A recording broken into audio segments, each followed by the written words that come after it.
काशीक्षेत्रनिवासं च कालभैरवदर्शनं प्रयागे माधवं दृष्ट्वा एकबिल्वं शिवार्पणम् इन्दुवारे व्रतं स्थित्वा निराहारो महेश्वर नक्तं हौष्यामि देवेश एकबिल्वं शिवार्पणम् रामलिङ्गप्रतिष्ठा च वैवाहिककृतं तथा तटाकादि च सन्तानम् एकबिल्वं शिवार्पणम् अखण्डबिल्वपत्रं च आयुतं शिवपूजनं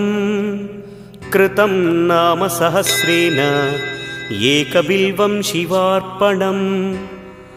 उमया सह देवेश नन्दिवाहनमेव च भस्मलेपनः सर्वाङ्गम्